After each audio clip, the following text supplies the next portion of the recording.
The gun is good. The gun is good! The penis is evil. The penis shoots seeds and makes new life to poison the earth with a plague of men, as once it was. But the gun shoots death and purifies the earth of the filth of brutals.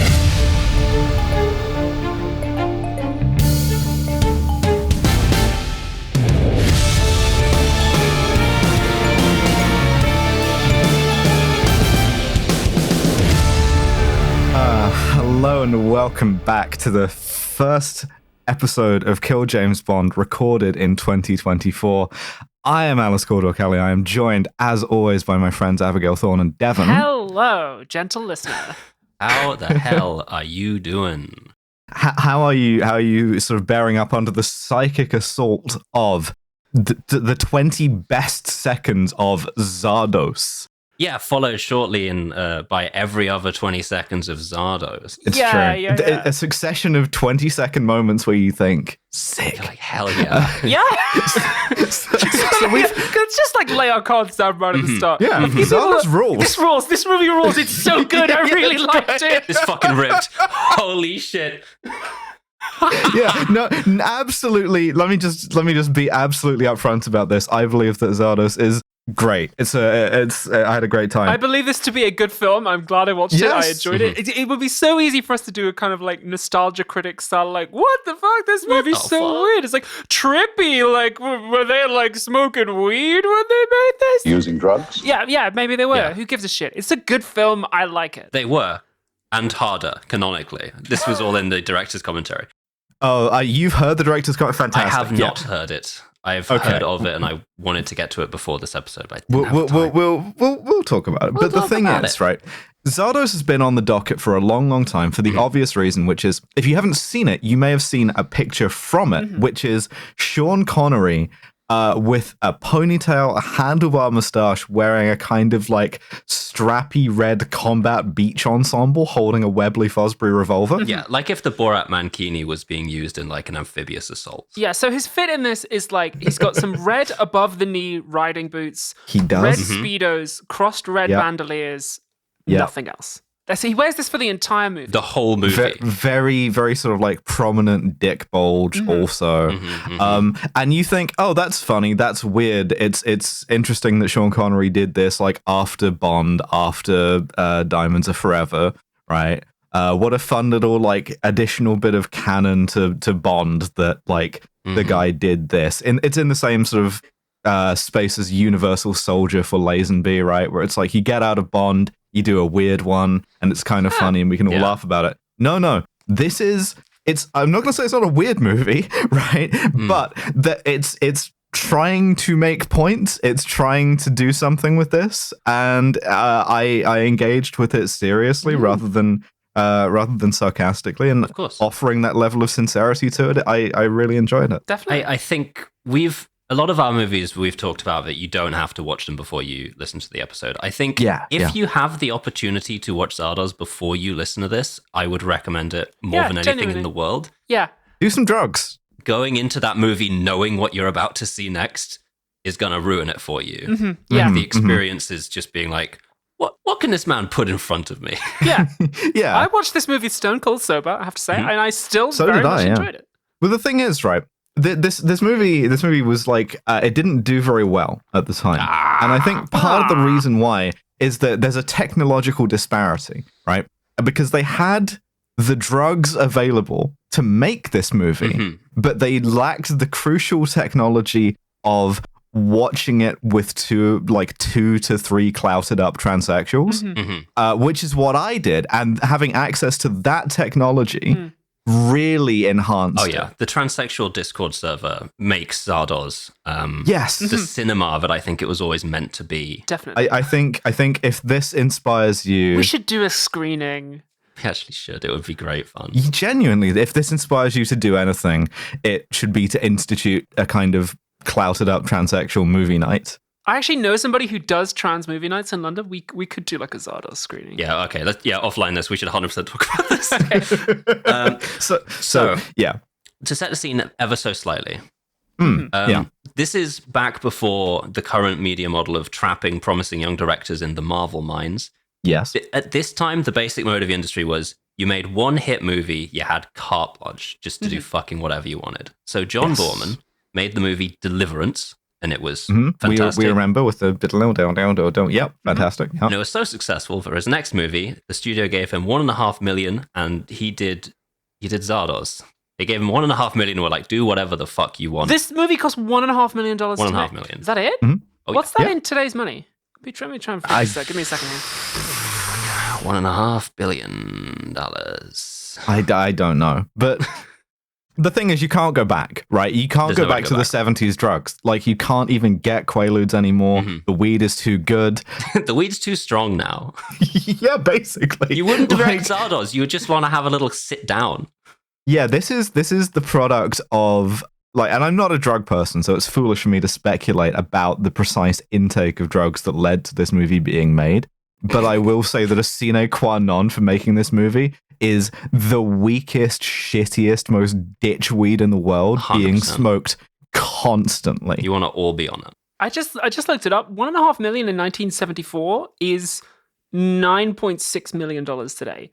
That is nothing by movie budgets. That's like, I can't believe they made this for so little. And they did so much with it, right? It's incredible. Sean Connery must have done this for cheap as well, especially since he asked for $1 million for Diamonds Are My Pussy or whatever it was. Well, apparently he had difficulty getting work after Diamonds Are My Pussy. Which is, I don't think surprising, given, first of all, that the movie was called Diamonds in My Pussy, but second of all, because he's fucking James... First, he's James Bond, and second of all, he's now looking old as fuck. So you can't even really convincingly cast him as James Bond. Yeah, he's still aging into old man Connery. Knowing that Boorman originally considered Burt Reynolds to play Zed, it really does illuminate that the character was chest hair out. As it's yeah. So very, very, very masculine. It's the hairiest motherfucker we've got. All right, we can't get him. Who's the second hairiest motherfucker? Sean Connery or me? Those were the three choices. Because nowadays it'd be me. Yeah. We begin with a sort of bouncing DVD logo of a guy's head. I'm so glad that you read that as well. Yeah. I was waiting for it to hit the corner. And this man is wearing a pair of blue silk underwear on his head. Yes. And this is Arthur Frayne, or Zardoz, who introduces us to the fact that the movie is set 2293 in the distant future. See, he does this kind of like faux Shakespearean monologue. Yes. It's like, my name is Arthur Frayne, or Zardoz. I'm a fake god by occupation. And you will see my story play out over the course of this film. And then he like talks vaguely about film being a means of social control, and the monologue ends with a line, "Is God in show business too?" Which I was like, "Ooh, okay." Huge inhale of the worst weed going. It's kind of like Shakespearean chorus coming out and be like, "This is what you will see," and it's pretty good. For every man, imagine 1,000. It's good. Yeah.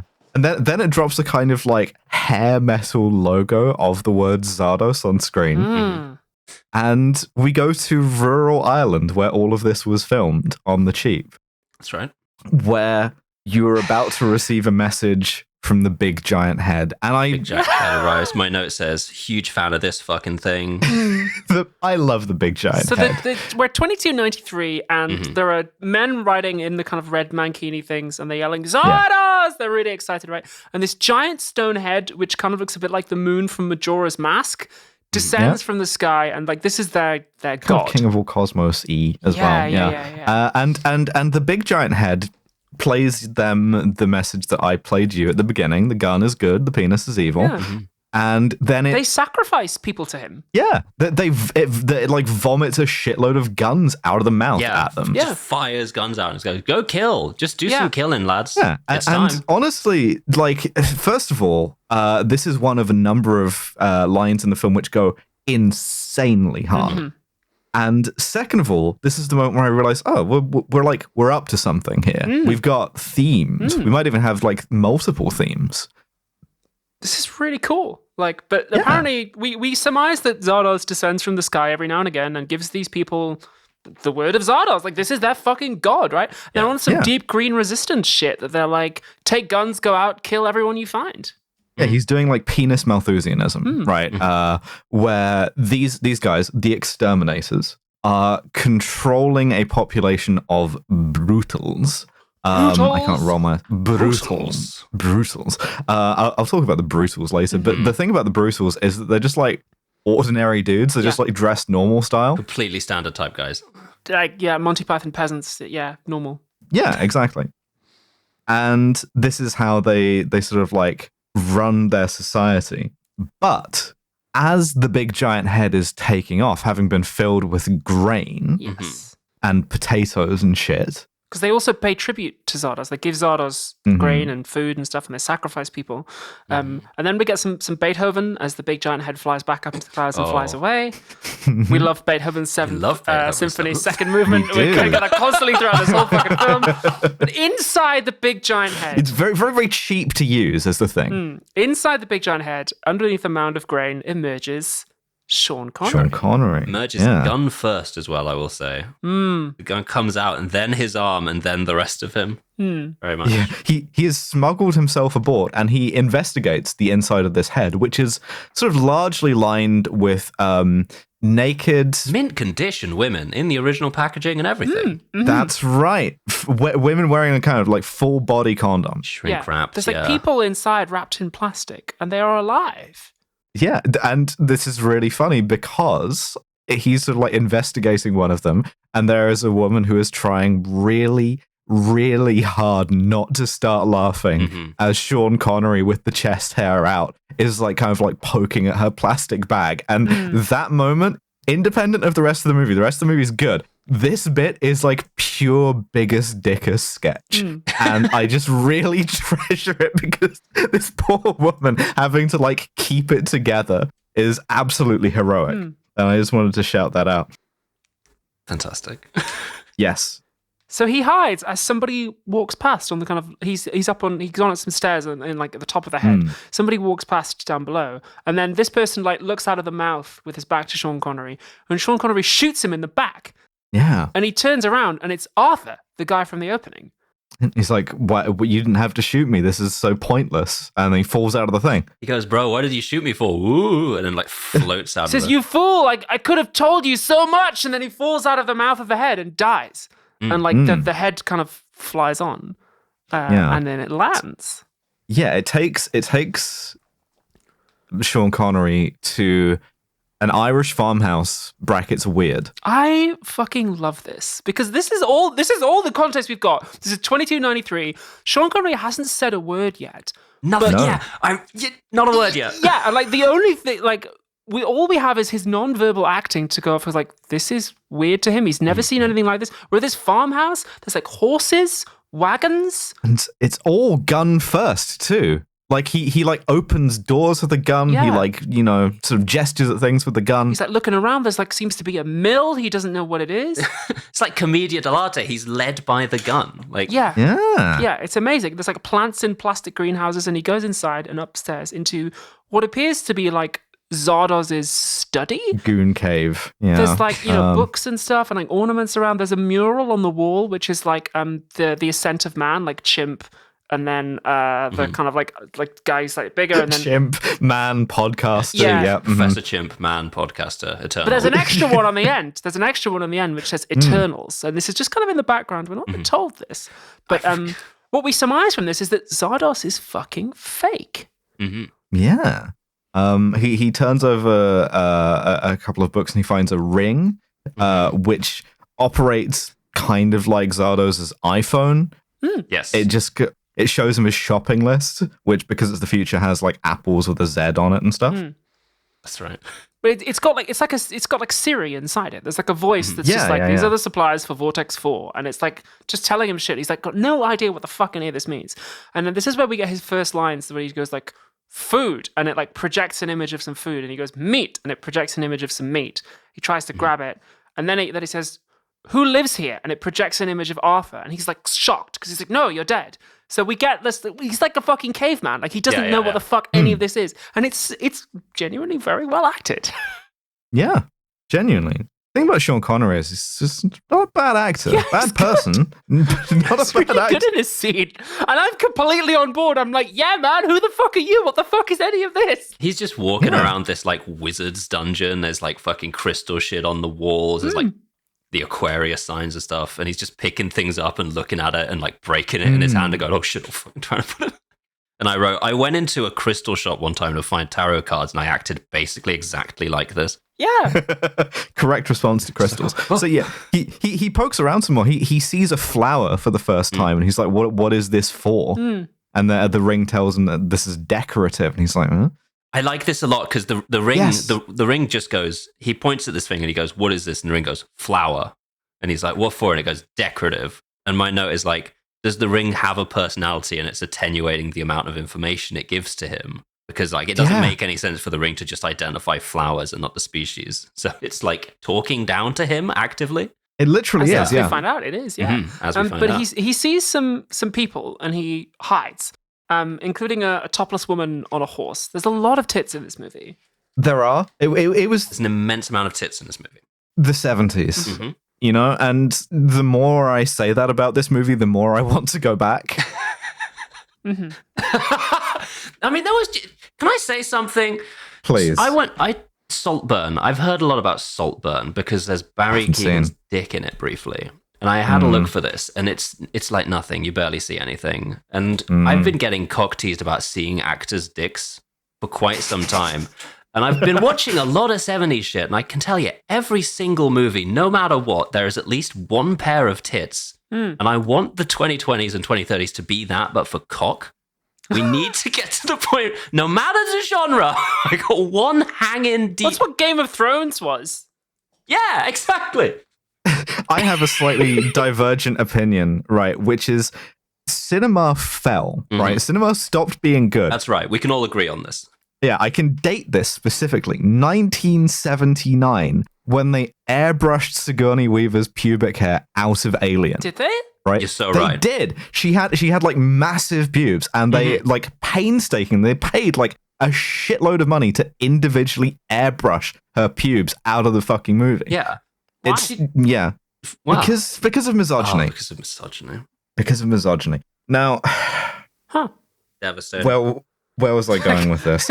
So yeah, 1979. They should have put the bush back and more dicks, all right? And that's Kill James Bond 2025. Yeah, they airbrushed Sigourney Weaver's cock out of Alien. Put that on the fucking t-shirt. 100-point font. Put the bush back in the movies. Well, when they do reboot Ripley and they cast me, then I'll make sure we do cock bulge and we'll rectify this. So my note for this just says I have 2293 woman dysphoria.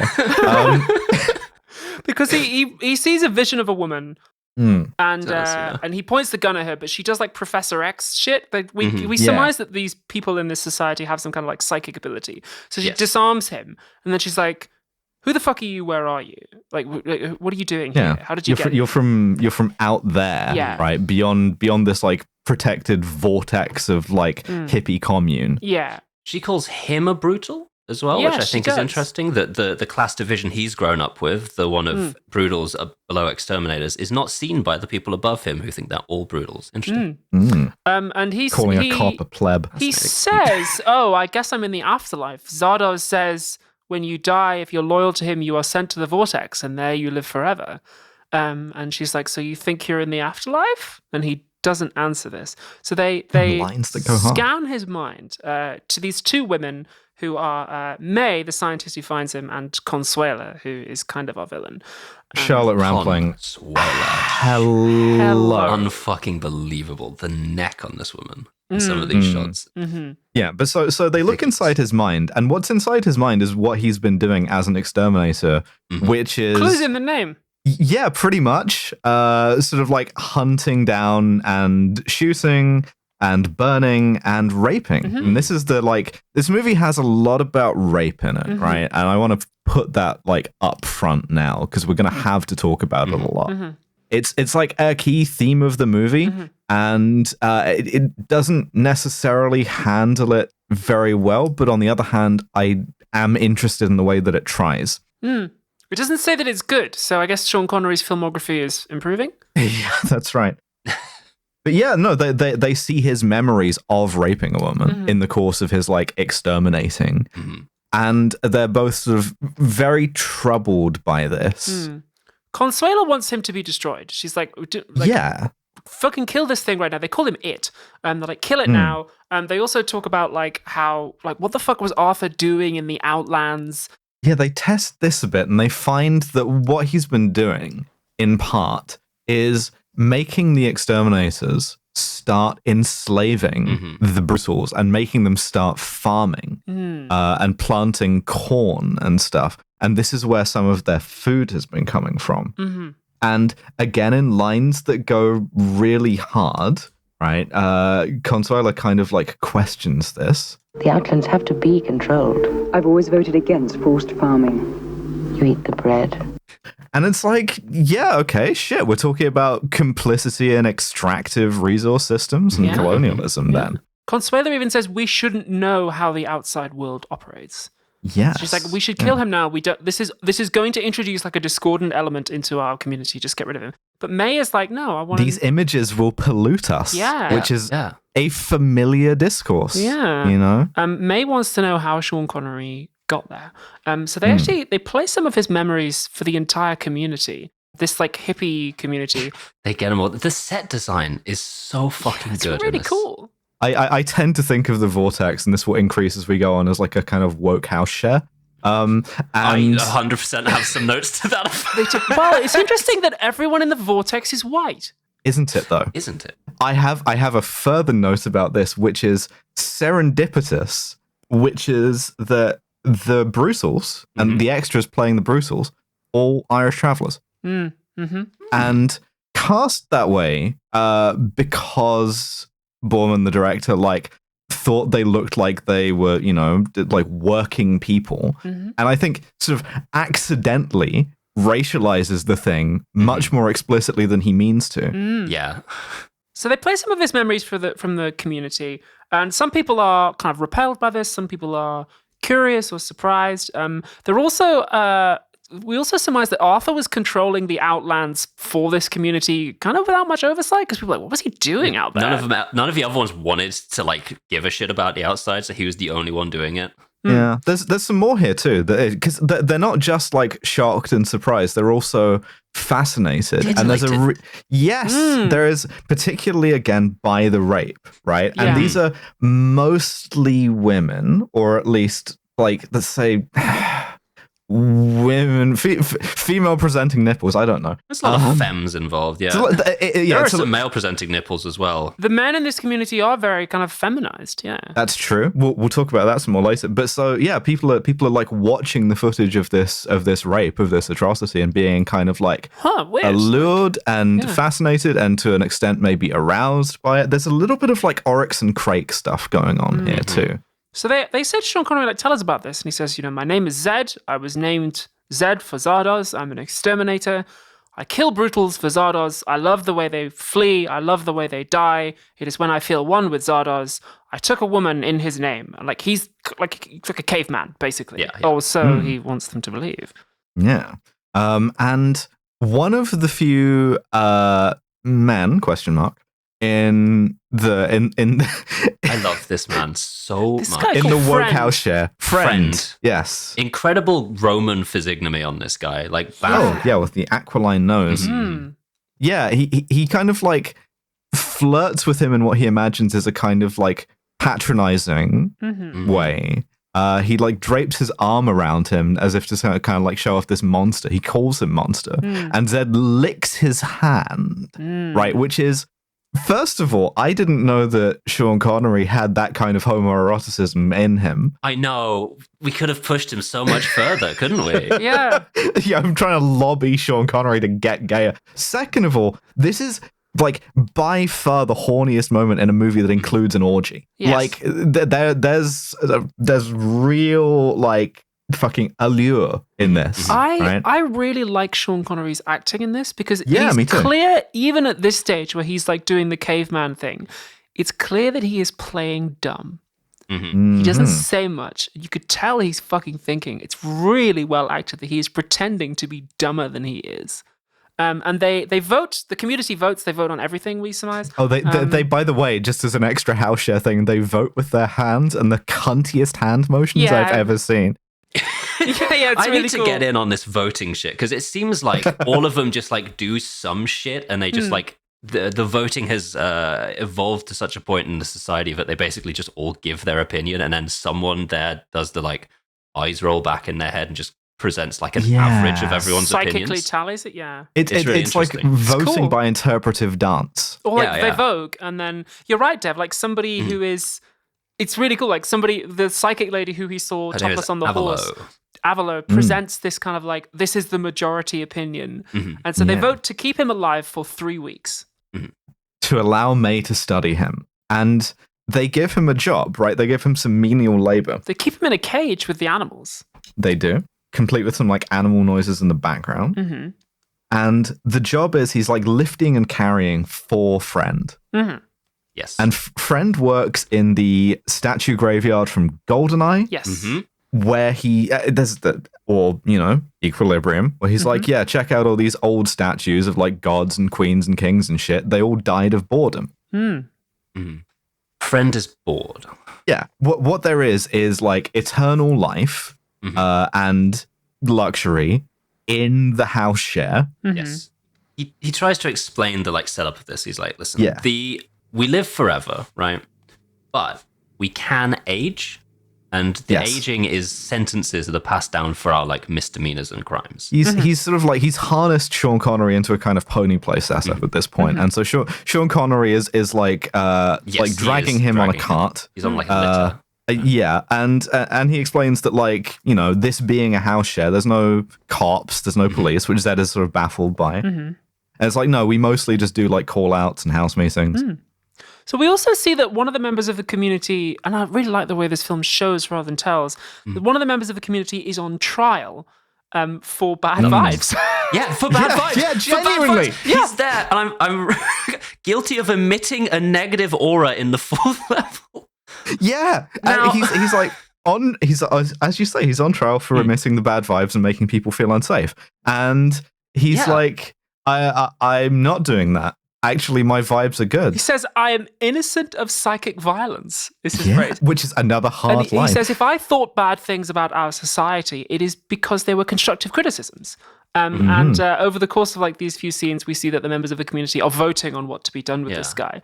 Voting cuntily, And Friend says, oh, he'll almost certainly be found guilty. They'll give him like, they'll age him as punishment. And then Sean Connery's like, what if you kill yourself? Oh, I have a drop really strongly of Kill yourself. which Give me that again. Hold.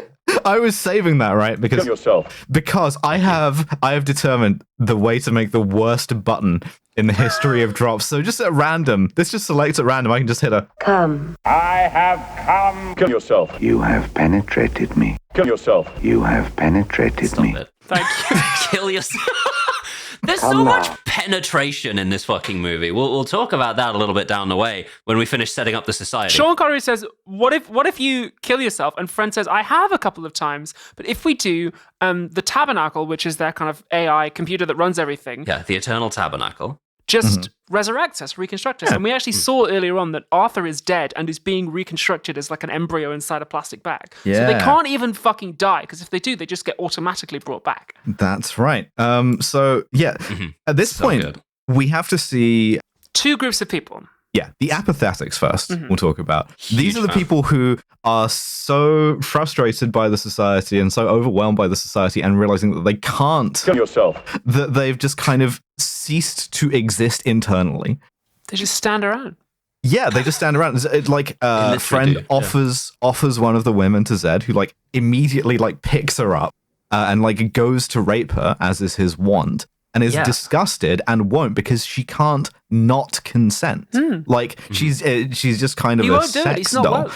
Yeah, he's not woke. Exactly. He's like, it's not even fun because it's not rape. And then he finishes that by perfectly overarm throwing her into a haystack. This throw is one of the funniest moments in the movie, easily. Yeah, sorry. It's so good. It's quite a serious point about sexual violence, and then he just like ends it by like just chucking a woman. Because he discards her, right? And it's symbolic, but also the way he discards her is an overarm throw while she keeps her legs completely straight and just like arcs over, and it's incredible. But these apathetics, they just stand around. They don't eat. They don't move. You can kind of push them over or move them. They just kind of stand there staring into space. Friend says this is a growing problem in all the vortices. This is like spreading, and we don't know what it is. You've been growing the food for these people because we don't want to fucking take care of them, right? And at this point, George, the guy who's on trial, is found guilty of bad vibes. He's aged 5 years. So we meet the renegades. So yeah, these are the people who in the vortex have been bad, right? They've given off sufficient bad vibes that they have been punished, and the way they've been punished is by keeping them alive, preventing them from dying, but aging them. So they're all like senile. Yeah, and like old in the kind of like same kind of like Brazil kind of like body horror of age kind of thing. They're all like extremely grey. They've got like cobwebs and shit. They've just been sentenced to enough crimes that over time they've become immortal and senile. And they crave death. Yeah, they all live in this big house, like an old folks' home, really. Which I don't know. I found this scene to be a little bit distressing because it's a little bit ageist, I think. And just having had relatives who've had dementia and have had to live in care, it's very upsetting. It's upsetting both because like it's not something that I would want. I don't think anybody wants to get dementia, but at the same time, the way we think about it is often very distressing as well.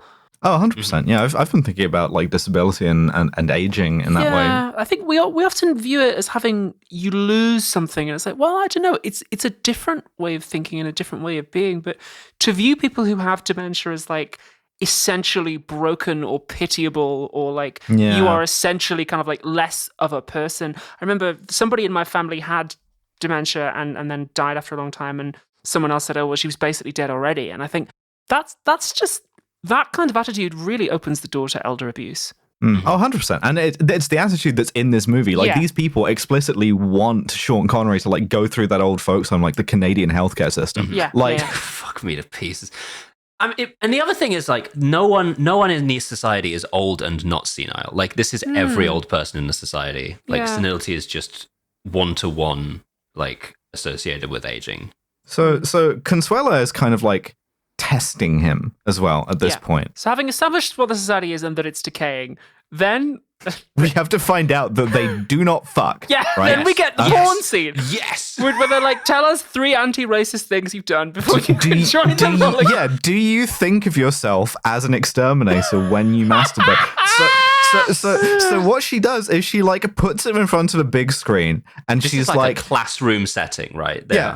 And naked. She's like, Nobody gets hard anymore. Right, I'm just gonna hit the drop. You have penetrated me. No. Come now. There we go. There's a come one. Yeah, so no one gets hard, no one comes anymore because they're all too woke. Yes. And they've kind of lost access to the physiological process, which, as she says, in a kind of like interestingly rad femme way, a violent, convulsive act which destroyed women and betrayed men. Right? Yeah, so they understand the physiological process of an erection, but they don't really understand the kind of psychological thing. She thinks it's something to do with like violence or control. That's what it has to be about, right? Because they don't experience sexual desire. Everyone in the polycule is ace. But they're like, Sean Connery, not asexual. They're like, this guy can get hard. So they bring him up in front of the rest of the polycule.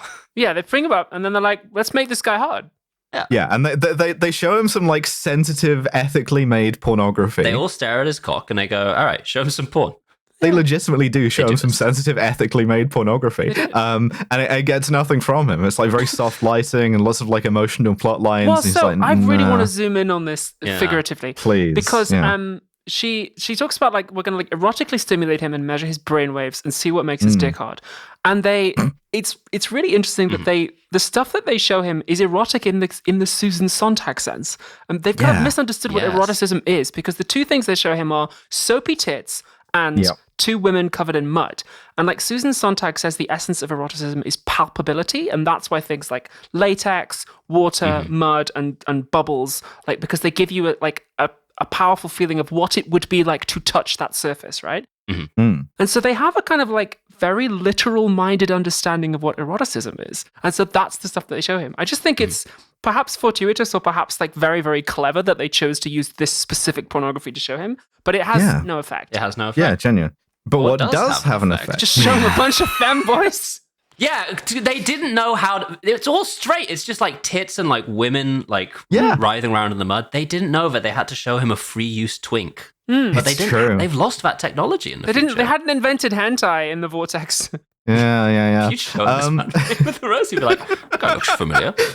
No, but so what they have is a little like polygraph style line that like measures how hard his dick is, right? And the thing clicks off, and Charlotte Rampling is like Charlotte Ramplingly, posh Englishly, just like so like the gender identity clinic. Oh, he's not getting hard, and he immediately goes like, boing. Yeah. Posh English woman disapproves of me for not being able to get hard. Diamonds. This is a relatable experience, right? And Fucking hell. Yeah. It happens to the best of us, She's man. standing there like a Holland Cooper model being like, what does that dick do? Nothing, apparently. And he's like, I'll show you. He's literally just and we see his face the whole time. He's staring straight at Charlotte Rampling. There's nothing going on his face, but we hear like the equivalent of a like slide whistle that is to show this man now has a boner. Well, so they don't cut down and show us. They don't show it. They don't show Chicote's penis, but what happens is all the people like standing around look down and start laughing at Consuela as well. Yeah. And it's interesting. I also like really love the way she fucking acts this. She knows enough about sexuality to be offended by this. She has no lines. Yeah, it's a sexual humiliation. We see in her face that she is like disgusted by this. And it's this very interesting hint that like this society knows more than they pretend to. And that like it's not that they don't know what sexuality is, it's that they are disavowing it. And even this scene in which they are studying his dick is them doing that in such a way as to kind of perform this ignorance of sex, which keeps them pure. 100%. So May finally gets to study him. But and this is one of the funnier Welcome to the room shots in the movie where he just kind of gets sucked into a prism. Big fan of that. He just gets sucked into a prism. Both arms throw out like, whoa. He gets sucked into the prism. Yeah, and she sort of like they refract my boy. Yeah, they refract him, and they're like, well, wait a second here. There's something fucking weird about this. There's more going on than you've been telling us. And she's trying to figure out, she clearly already suspects, but she's trying to figure out what happened to Zardoz. And he's trying to withhold that memory from her. And in the course of so doing, I think this is the bit where she discovers that he's actually Solid Snake. Yeah. Like because Zardoz has been doing this program of like state building. Zardoz has been doing historical progressivism, which is a very funny thing to be doing. Rogue. He's gone rogue. Yeah, he's just like eugenically bred like the best exterminator, which is Zed. As he said earlier, my parents were chosen to breed, right? And so because of that, he's smarter and stronger, and he's like, he poses a kind of grave threat to the society. Yeah, like their assumptions about the racial inferiority of everyone outside their polycule are being challenged here. Yes. The polycule is facing a kind of nuclear level call out. Well, that is indeed what happens in the next scene. I want to talk very briefly about the set for this room, because they're inside this prism here and he's lying on a table, and it's these glass walls that there are just nude women just lying on, and water is flowing down and around them. And I don't understand what's trying to be said here, because like it's women's bodies used as set dressing. So there's something interesting here. But I literally don't understand the purpose for which it's been done. I don't either. I think this might just actually be women's bodies as set dressing. Like, I can't think of what it's supposed to symbolize here. I think it is just like, this is future type shit. I think that's meant to be the people who are growing and being reconstructed, because we've seen... Is it? That makes so much sense. The naked people in the plastic bags on the other side of glass before, as the new people are being grown. So I think that's just Oh, you've solved that for me, actually. There's a lot of nudity in this, like men and women. And I remember the bits you're talking about, and there's men there too. I think it's just those are like just people being new people being grown. Okay, that makes more sense to me. So that's inside for sort of tabernacle. Oh, because it's inside for tabernacle. All right, yeah, I'm back in the room. So we got to talk about the nuclear level call out that is coming. Yes, right. So Zed is like serving. The last thing you want to hit your polycule. Yeah, Zed is serving. He is, but he's serving them all their like communal dinner, right? Yes or no to potatoes. Well, because it's Friend's turn to cook, and he has to do it for the next 1,000 years. Chore wheel drama. Chore wheel. It's always the thing that fucking gets you.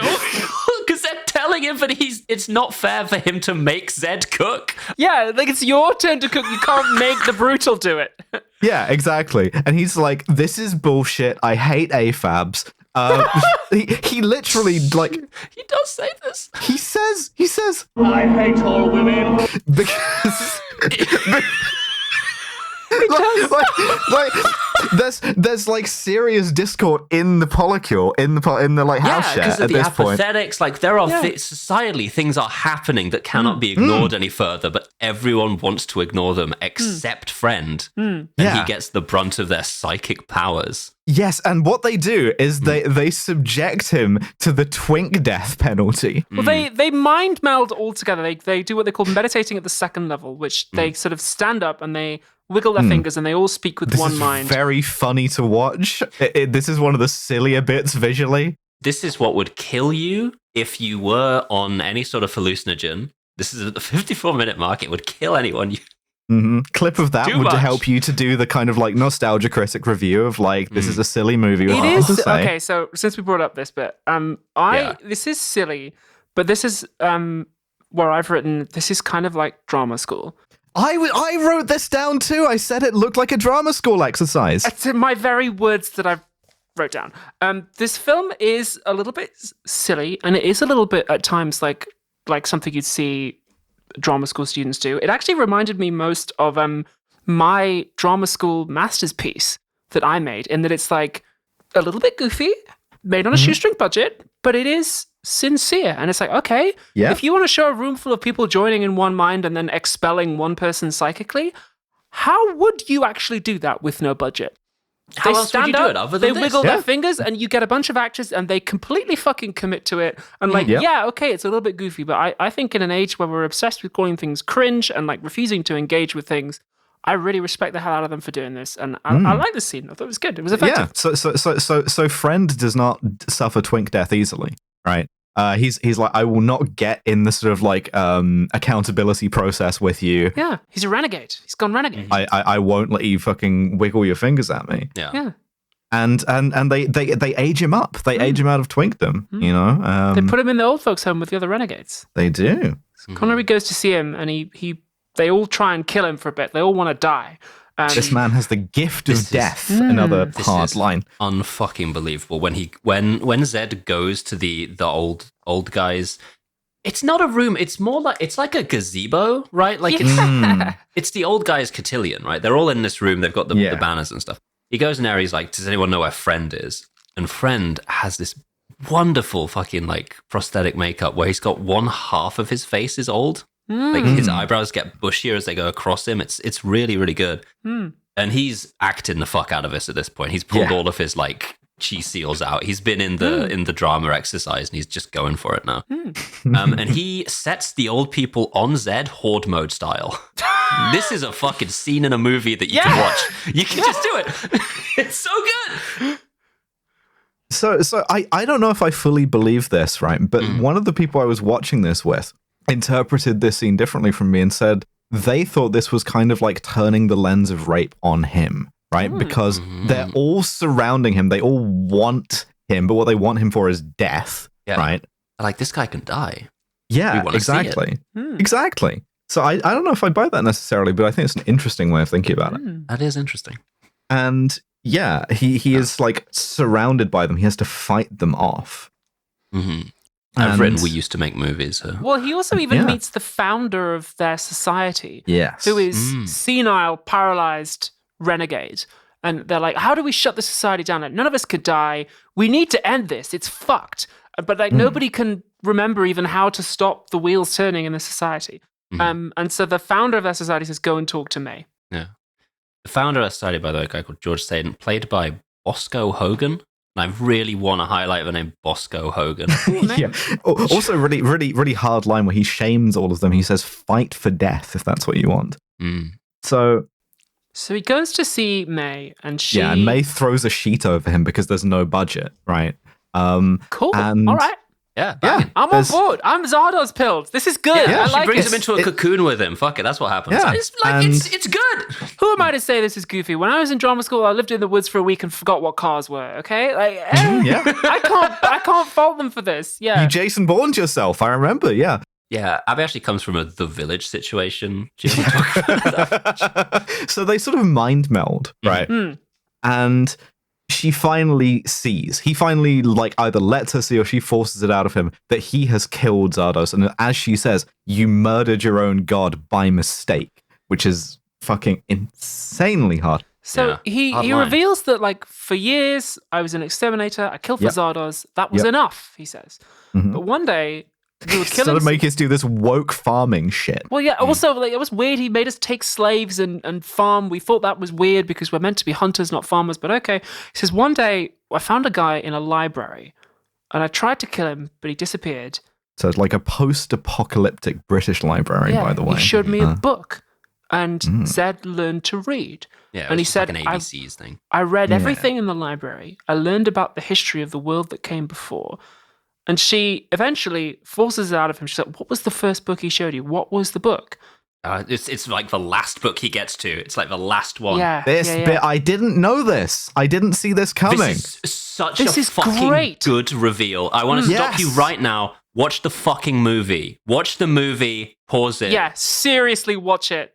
Then come back. We're giving you 2 seconds to assume that you've watched it, and now we're going to spoil the movie. This is it. Go. This is the spoiler coming. I'm going to hit a random drop button to give you a bit of sort of emotional clearance. Come. There you go. Yeah. What? I'm gonna fucking kill that cunt. Oh shit! No. There it is. What the last book he read is, and that allowed him to figure out his situation, was The Wizard of Oz. Wizard of Zardoz. He covers the word "of" on the cover, and it's like, fuck, it says Zardoz. In a moment of perfect clarity, he sees through his entire society by reading The Wizard of Oz and goes, "Holy fuck, they're just doing this." They Wizard of Oz me. Yeah. He gets it. It's so good. The Matrix is real for this guy. Yeah. I stood up, man. This reveal is incredible. He says, I told my friends about it. I told my friends about the book, and we conspired to find the truth. We buried me inside the head to find out what the fuck was going on. And she's like, did you come for revenge or did you come for the truth? And he like isn't really sure, like a little bit of both. Yeah, she forces him to revenge is the thing that he ultimately ends up saying, because the other exterminators are outside the like periphery of the thing, having followed the big giant head on horseback and are seeking, like they're waiting on him to like open the barrier and let them into like make war on heaven, right? And at this point, so they're exhausted, they're lying under the sheet, they kiss, and Consuela catches them. And is like, that is bestiality. That's the word she uses. Exactly, yeah. You're fucking this guy who is an animal, you know? When you fuck your bestie. Bestiality with your bestie. I said this a while ago that T for T lesbianism is just traveling back and forth across the country with a series of different animal ears. Sexuality in the contemporary era is funny. It's not even true anymore. The new thing is like an incest kink, and I mean, obviously, I would never participate in any like. I don't know, like last year, I think the dying months of last year, just like it became a thing that everyone was. That's such a shame. The porn thing finally broke through. The stepsister got stuck in the washing machine in our hearts. I don't know what happened. Maybe it's like the Folgers commercial. Maybe I don't know. Folgers commercial. Vladimir Nabokov is logging on. Yeah, just to do the thing like the like pious kind of like the best thing about being queer is you can choose your family thing, except it's the best thing about being queer is you can choose your family and then have sex with them. No, I think that you are conflating a mommy/daddy kink with incest. I'm not. I think there's not like I don't think that's an incest thing. No. I'm different thing. Now, I mean, I'm an only child, so this stuff is like, much easier for me. It's not complicated. There's a lot of guesswork involved in the characterization, though. Like you're struggling to like find from a place of authenticity the character. I should never have come. I learned a lot about acting, and no. Where was I going with this? Yeah, so Consuela is like, she kick shames them, and because Zed is like still an exterminator, he tries to like grab her and rape her. At least I think it's filmed that way. And she turns the kind of like blinding psychic violence, the bad vibes gun. Yeah, she does the Professor X thing, and like he resists for a while. Yeah, but in a thing about like the violent convulsive act that betrays men, right? In the course of doing this, he is blinded, which is themes, and he wakes up under the care of the psychic girl from earlier, the one who does all the like speaking for the group.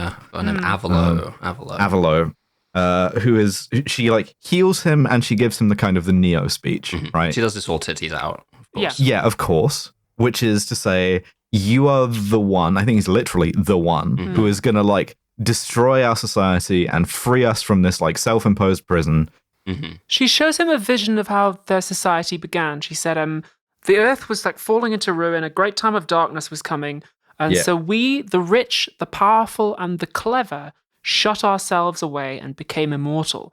Explicit climate stuff. Yeah, we see this vision of like the barriers coming down and all these sort of the brutals stuck on the outside, like trying to get in, or by Irish travelers, all like being turned away, and they became the Eternals, and the people who actually founded this society have since like gone renegade and been aged up. So the people who are living there now, all the people that we've met, are like their children who've never really known anything else. Yeah, it's their offspring who are like true believers. It's almost like living in these kinds of, extremely like corseted, safe environments is very spiritually stifling. But because you personally weren't responsible for instituting them, you feel kind of like trapped between those things. And you're awaiting a kind of wave of third world violence to liberate you from the... Yeah, now this violence that they've externalized has come back to bite them. I don't know.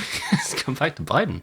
Yeah, and it's interesting because pretty soon after this, you see, and again, Charlotte Rampling. So Consuela, the thing that she said earlier about these images being the thing that pollutes us, well, she's right about that, and the movie takes the position that that's like a good thing, right? But like that immediately happens. She immediately becomes warlord Consuela. She's riding around everywhere on horseback with a sword with her tits out, bareback. Yeah. Why not say would love to be hunted through the woods by a beautiful woman on a horse? Yeah, I also wrote that down verbatim.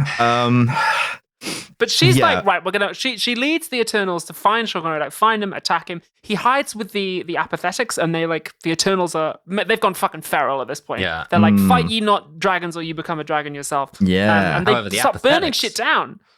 Horny as hell. Yeah. They lick his sweat, and they're like, damn, this is a girl who stinks good. It's me after KJB live shows, because they're just like, they are all about it. He is surrounded by women. He's surrounded, and well, not even just women. Again, it's That's an true. entire That's social true. class, Yeah. so it's men there as well. The woman who he tried to rape earlier on, like, picks a bead of sweat off him as he's hiding and like licks it, and then like seems to recover somewhat. She kisses a bunch of other people. We've got gay kissing going on, and like this awakening is like spreading through the apathetics. 1975. She gets the awakening. She kisses another woman. That woman turns to a man. That man turns to a man. Each of these kiss in turn, and like that's quite something to put in your movie. Actually, truly, they even say like, we take life from you. They're like the apathetics are starting to recover. Yes. I will complain, however. This entire society is titty out, but nobody's got honkers. Like, it's all very flat-chested. I have a theory about this, right? Because there's ages of tits in movies, right? Because there was like this until like 1975. This came out in 1974. So the history of tits in movies is like 1890 to 1975, where it was just like regular normal tits that you grew as a human. Yes. Right? And then 1975 to about like 1995 is the era of like first gen boob job. The ones where they kind of like float on water and very like round. Yeah. And then after that is like Gen 2, 3, 4 boob job where it like looks more natural but larger. And so I think each of those generations has affected our views of beauty, right? Mm-hmm. Which one of those generations has Hunter Schafer's tits that made me want to kill myself? That's got to be the most contemporaneous one. Yeah, that's contemporary boob job. Yeah. This is the thing, right? I kind of want the like Gen 1s, you know? I want the like bringing it back? OG. Yeah, I want the like flotation devices, you know? Like I've got the build for them. I think that it would be, it would be fulfilling. But do you think it'd make the podcast better? Because I could see it as a business expense. I listen. My podcasting is tied directly. My podcasting skill is tied directly to breast size. That's why it got better when I transitioned. You'd have to position the microphone slightly further away. I'm a lot more open about this after I got that BBL last season, and it really did improve my podcasting. As the only person on this podcast who has had cosmetic surgery during the course of recording the podcast, can I just say... It is not. It's not a business expense, and it also made recording the episode immediately afterwards difficult because I was in a lot of pain. Yeah, it's just... but you had to do it. So Sean Connery's running away, and then when he gets back, the apathetics are all fucking... They're fucking like crazy. They are fucking on each other. Crazy. One of them tells them about this because they're just like, yeah, we all got horny and we found a guy and it wasn't him, but we killed him anyway. Yeah, because they crave violence. You know, it's like Ballard, the suburbs dream of violence. Well, you know, the Vortex dreams of violence. They dream of the thing that wakes them into a more passionate world, right? I'm so glad you made that connection. Yeah, and so he's fleeing through this like civil war in heaven, and he runs into the renegades and Friend. And they dress him up as a bride. Yes, they do. Smuggle him to yes, they do. Fucking do. This is another bit where you can show the image and be like, "Oh, it's a funny movie because it's Sean Connery with a handlebar mustache as a wedding dress, right?" But like, it's making a point here. Well, the thing is that the effect of it is that Sean Connery is there in a wedding dress. They sneak Sean Connery to Friend by disguising him as a bride, and they go like, "Friend, kiss the bride," and take it off, and it's Sean Connery with the big mustache. Friend kind of sardonically calls him a naughty girl, by the way. And Friend goes, "Death comes closer for us all." And I wrote, this is really quite something. Death is a bride, you know, not an uncommon sort of metaphor. So, yeah. Well, it is worth noting that these guys, like, their entire thing is they want to die. So all of their battle cries are just like, "It's time to die, boys," but they're talking about themselves, and it's just fun and interesting. Yeah, it's really good. Yeah. I'm not sure why I wrote this down, but I do have a note here that says joining the vortex to change it from the inside. He does do that.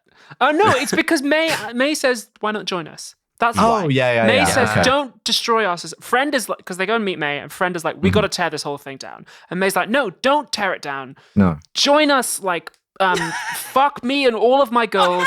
Make us pregnant. I have the fucking drop. Listen, right? Transtwitter.wav. I have my followers. Inseminate us all. So yeah, she's like, if you listen, I'll get to you. Yeah, if you fuck me and all my followers, right? If you get us all pregnant, right? This is maybe the greatest deal in the history of deals, right? Fuck all of our beautiful women, and then we'll let you go. Yeah, like, no, not we'll let you go. In exchange, we will provide you with all human knowledge. Oh wow, okay. What's the fucking downs? This is my note when he's with the apathetics is Zed, Mr. Zed, sir, please come in all our pussies. And then later on when with me, it's like, all right, here's my final offer.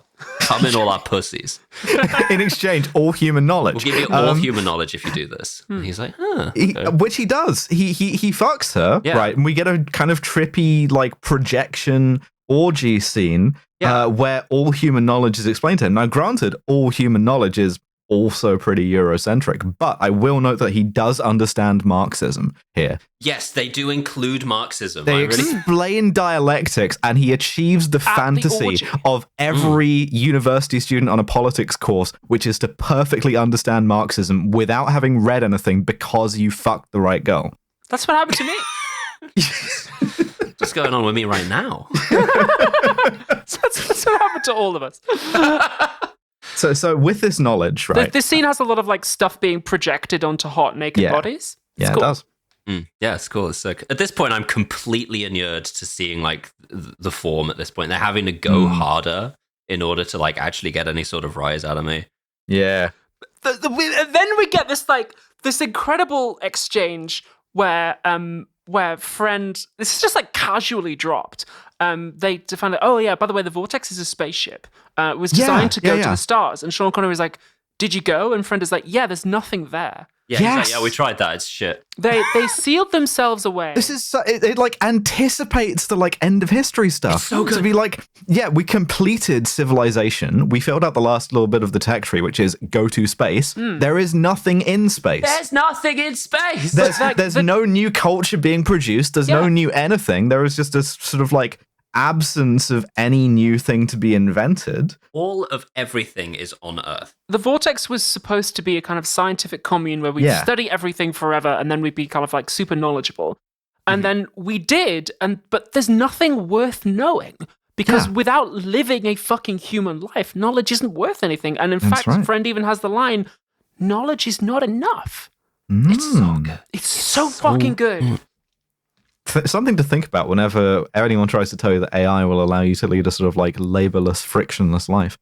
Anyway, so Zed goes back to the statue graveyard thing, where there's a bunch of mannequins with old military uniforms, which is nice, and he gets jump scared by a newly regrown Zardoz. Arthur Frayne, baby. Arthur Frayne, who's like, I fucking knew it, you're my boy, you did the thing I was trying to get you to do all along, I'm so proud of you. Here is a MacGuffin. Here is a little diamond. Here's a diamond, pal. Yeah. And he goes, oh, okay. Not enough people give me diamonds, I'm thinking. So at this point, the Eternals, led by Consuela, are breaking in. They're ready to kill. She comes in, and Sean Connery, having now like gained all the knowledge in the world, psychically immobilizes her. Yeah. And he quotes Nietzsche at her. And I was going to say, comes once, starts quoting Nietzsche. Yeah, and he like quotes Nietzsche at her, and like Professor X's her. And he's like, you've become a brutal. You've become the very thing that you swore to destroy. And she's like, perfect seduction. He has perfectly lowered her to his level. She does like the hardest like heel face turn ever. She's like, you're right. I love you. You're so right. Here's a ring. And by the way, I will lead the mob away and give you cover. Yes, perfect. Great, cool, fantastic. Yeah, sick. So at this point, the true villain of the film is revealed. Yes, this is the tabernacle, right? The computer voice that we've been hearing all this time. Yes. I love this movie. This is the like sort of AI or whatever. It's like some bullshit about crystals, but it's not important, right? Yudkowsky should watch this movie though. It's like Superman in that like the technology is crystals. Yeah, exactly. So it doesn't matter. The point is it's the like technological like being or awareness or whatever that like networks all of their thoughts together and also prevents them from dying and rebirths them and ages them and so on. It's the big AI that runs everything. Yeah, so he gets sucked into the diamond, which prompts the You have penetrated me. From the tabernacle. Well, it asks him, like, why not stay here? Don't destroy me. Stay here, become one of us. And he's like, no, you have to fucking die. So then he gets, like, sucked into the crystal. This place is against life, he says. Yeah, really fucking good. He gets sucked into, like, a crystal maze at the heart of the word tabernacle. Sean Connery runs around this maze yelling the word tabernacle a lot for slightly too long. It's trippy. Yeah, it's kind of cut some of it. Maybe cut like 20 seconds of it. The way he destroys it is he shoots his own reflection, which causes the mirror to bleed in a very nice, like, fun effect. Yeah. And specifically, he shoots a vision of himself as an exterminator because he's wearing slightly more clothes at this point. Yes, I will say that is my one complaint is that when he gains all the knowledge of the universe, he does cover those titties up. He does. And I'm disappointed by that. But he shoots a vision of himself as an exterminator and like overcomes his own nature, I suppose. Yeah, he fulfills Zardoz's plan for him, which is to become, as Zardoz says, the slave who could free his masters, which is a fucking Hegelian dialectic is happening in this movie. Again, you can't just be like, oh, it's the one where Sean Connery wears a mankini and gets his tits out. Yeah, showing you the like weird visuals from this going, what? No, it's more than that. No, they made a movie. Yeah, they made a work of art. Somebody read Phenomenology of Spirit, smoked a bunch of really, really weak 70s Boorman. weed, and then made a movie about it of like utmost sincerity. Yeah. And Yeah, so this destroys... Sean Connery also gains the power to reverse time. Yeah.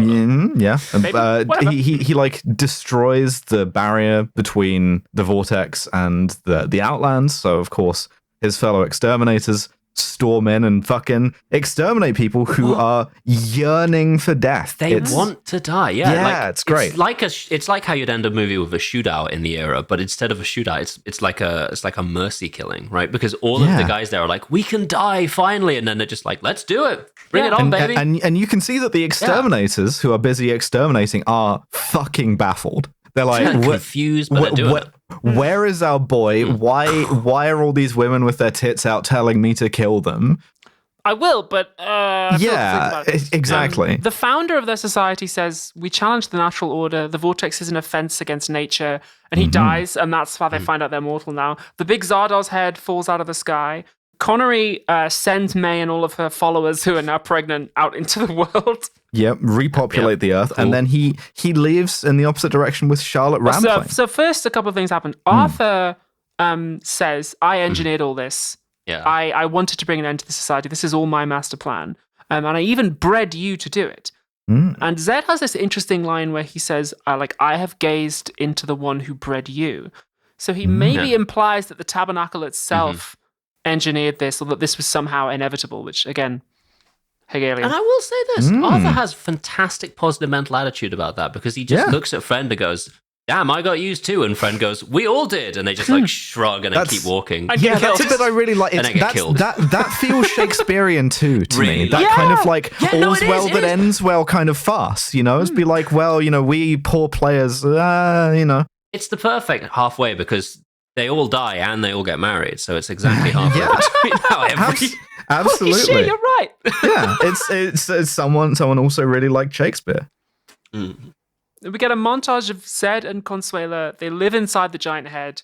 They kiss. She gets pregnant. They have a son. Unfucking believable. The son gets old and leaves. And then they age and become hilarious skeletons. The gun is like rusting on the wall behind him the whole time. I've mentioned the motherhood statement before, right?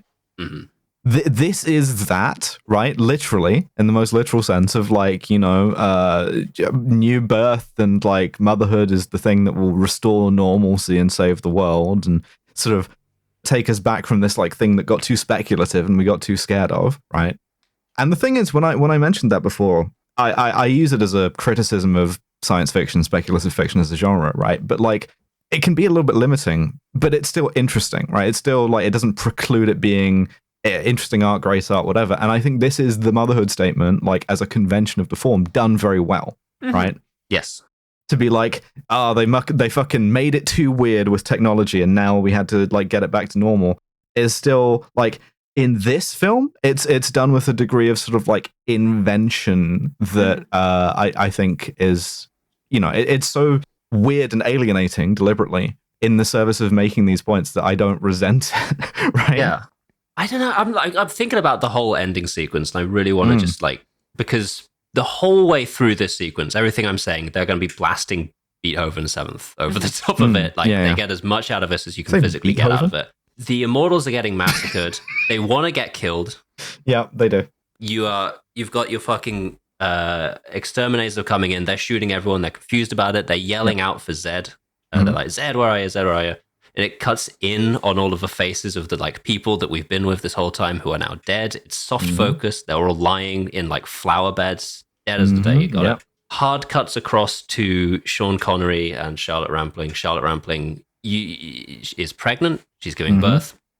And then the final sequence is Sean Connery and Charlotte Rampling sat there, like staged just straight in front of you, and they age. And it like they have certain age, and then it cuts, and they're like a little bit older, and they've got the baby between them, and he ages up, and then he leaves, and the two of them age into skeletons. And this whole time, Beethoven 7th is pumping. And even if you go into this going like, this is a funny movie, lol, nostalgia critic, hoo, you're still going to end this going, I've just like seen something. Like someone's put an immense amount of genuine effort into creating a feeling here at the end. And it's fantastic. It's beautiful. It's good. Can we talk about the director's cut? Yes, please. Because I haven't heard this, right, but I've heard tell of it.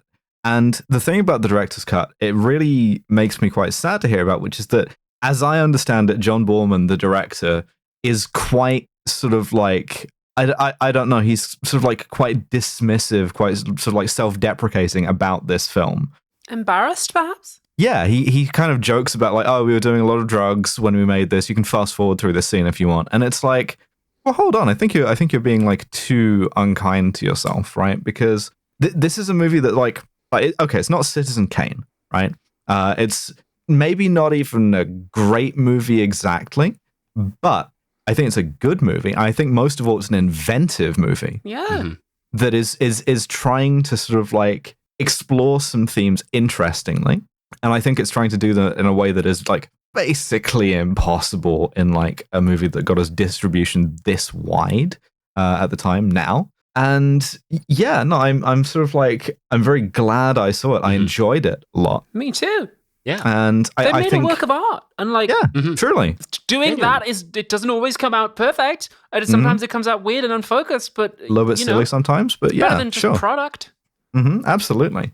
No, it's it's a very sincere film, and I think a lot of the sort of criticism of it tends to treat it as something that's trivial or something that's insincere, and it isn't. No. And also, I think a lot of the criticism of it is by people who don't want to try and engage sincerely with the work of art.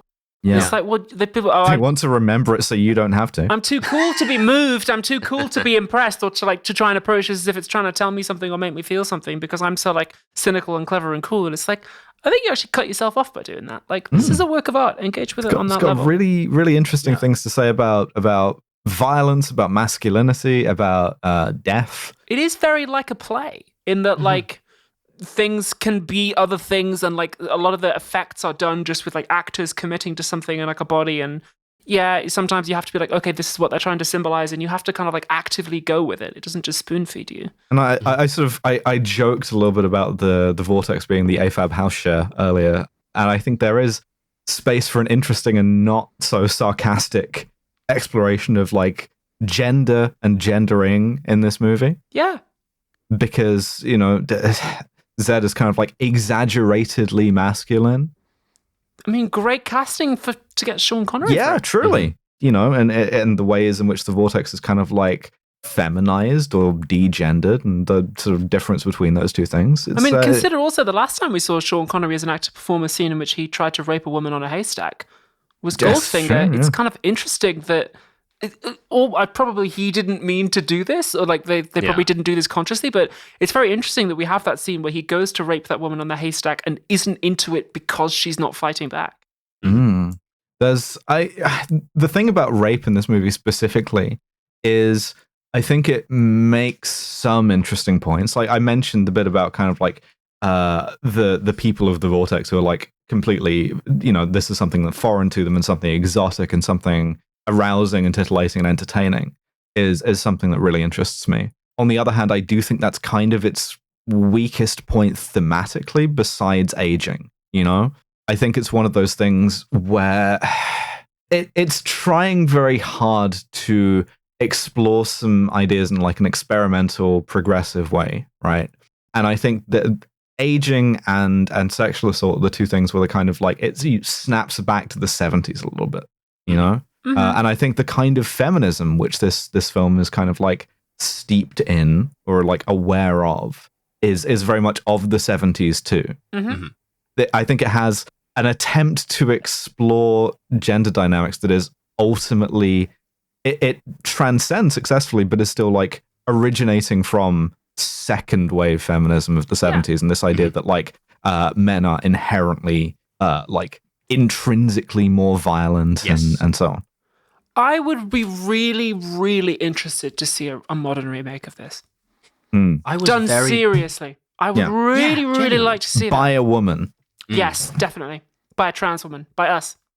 Yeah. All right, we've in the course of doing this movie, we've gone from like encouraging them to watch Zardoz with their friends to trying to organize watching Zardoz with them to trying to organize remaking Zardoz, which is kind of the best testament of the effect this film has on you. Yeah. Especially talking about it. Yeah. John Boorman, come on the show and let us make Zardoz. Zardoz 2, Zardoz. I just want to say, John Boorman, first of all, great work, phenomenal stuff. Set decoration by John Hosley, unbelievable job. Costume design by Crystal Cruz Boorman, who I believe was Josh's. Sorry, not Josh. Josh Boorman is our friend who was on the previous episode. John Boorman, who made the movie Zardoz. It's his wife. Huh? Yeah, no. They did this for no money. No money. Like major parts of this are just like him and his wife just doing things. And you don't really get guys to like make movies based on like, I don't know, fucking smoking a bunch of weed and reading and half remembering Hegel and T.S. Eliot. Can you imagine Daniel Craig doing Zardoz now? I badly want to see it. I would love to see that, actually. I think I can, yeah. He'd be good at it. But I mean, like, can you imagine him doing a movie with like less than $1 million budget that's just like, it's just weird and just in a field in his pants? Like, yeah. It'd be fucking sick. It's interesting the way the industry was different. This movie made me like Sean Connery more. Yeah. Yeah, I guess it's like when we watched Copland. I know you weren't there, Abby, but when Alice and I watched Copland, we were like, oh, this guy can act. Yeah, I watched the film. I couldn't join the recording in the end, but I did really like it. Yeah, like it's one of those things you're like, oh, you can act, motherfucker. So I like feel a little bit like not more sympathetic. I'm like more upset that there isn't genuinely this makes me like rate the Bonds worse. That like that this is the stuff that they were squandering, right? Yeah. Do you remember when we did Shoot 'Em Up? And we were like, okay, that was a bad film and it was morally bad, but like we respect the director. This is like the morally good version of that. It's like, okay, this is a weird film, but like I respect the hell out of everyone who made it. Yeah, genuinely. The thing is, it's kind of the context in which this film was made doesn't really exist anymore. Yeah. Like these hippies are kind of gone, you know?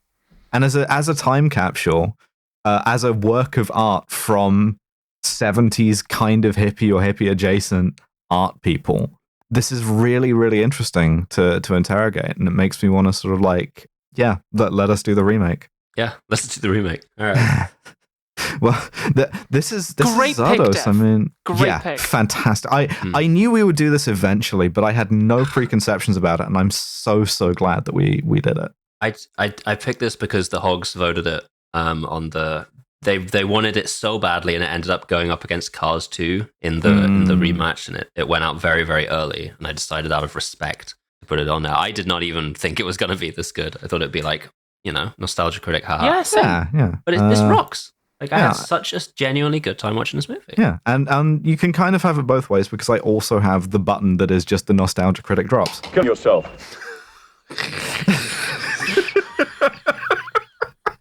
I'm gonna try and limit my use of that, but it's gonna be difficult going forward. No, I wanted it not. Wait, do you want me to limit it or do you want me to not limit it? We had access to that when we did the Sean Connery Bonds. I saw a review of Goldfinger. It was just kill yourself. Yeah. I mean, don't even ask me about the one I got from that clip of fucking Steve Harvey from Family Feud. Killing myself. Just a little like drop roundup. So look out for those. Kill James Bond 2024. Let's go. That's right. 10,000 years of Kill James Bond. Whose pick is it next for the bonus? God, I think it might be mine. I don't know. We'll find out. It is mine because I sort of we figured out that it was your turn, Dev, so it's mine again. In which case, let me think about it. Yes, that was my turn, actually. Right. It might not be some 60s Italian bullshit. Famous last words. In the meantime... I believe your last one was The Conformist. Before that was... Yeah, was The Consequences of Love. Thing is, they were good movies. All right. Thank you.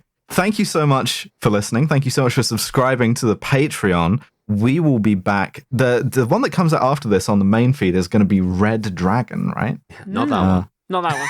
Not that one. Yeah, no, not the Hannibal one. The 1965 German, Austrian, Italian co-production Red Dragon. Oh baby, West German, I would say. Yeah. I want to see an East German spy movie. Yeah, and on that episode, we've got Alex Patak from the podcasts. Fantastic. We will see you next time. Thanks so much for coming. Kill yourself. Penis.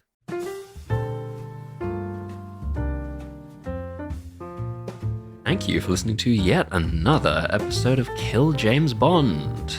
Next week on the free feed, it's Red Dragon. Not that one.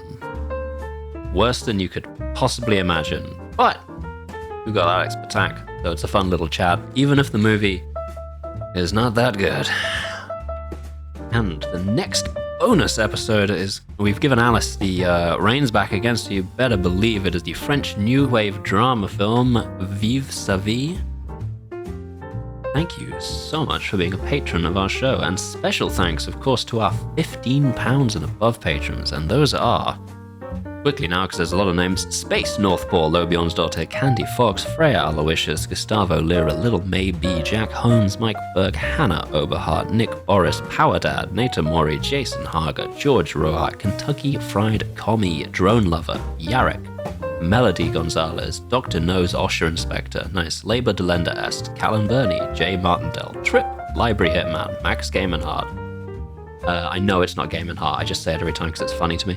Jonathan Gerde, I know that's wrong, but I just say it wrong every time because I panic and I have never asked. Mothman, Beef Crime, Kit Devine, Jack Drummond, Tarpo, Steve Widdershins, Anne Hedonia, Maeve, Victoria Roth, Rosie Can't Fail, Helps and Horses and Men, Claire, Forrest L. Novell, Sean Connery, and the Leather Budgie Smuggler Blues Band, Lenina, Project, Emrys, Commissar Ozymandias, Whitney, Wolverina, Trans Robot, Just the Worst, Hell, Joyce Uwu, Kill James Bond Highlights, Zan Hutchin, Artemis, Violet Cybra, Isopod Gal, Annie Ruby, Katie Probst, Bronan, Clarification, Varad Sagat, John 2089, Noblesse Oblahai, Donna's Cool Big Sister, Sergeant Jackrum, Sengshan, Alex, Liz and Ash in Florida, Corvid Cultist, Woolscott, Quinn Valeri, Grendel Growls, Wolfie, Al Irving, Philippa Smith, banned from being funny in the jazz outro, apparently. Ben Ross, Robert Greensmith, Abigail, Electro the Cyber Puppy, Loz Pycock, Mega Combi, Emily, Queen of Sloths, Tercy Shit and Die Alone, Josh Simmons, Zoe Shepherd, Cheer Up Love Might Never Happen, Vay, Talkative Tiger, and Lauren Baston. Thank you. Kill James Bond is Alice, Abigail, and Devon. The producers are the wonderful neighbor Thay, and the sterling Mr. Thomas O'Mahony. Our podcast art is by Matty Lubchansky. Our website is by Tom Allen. And I'll see you next time. Mwah.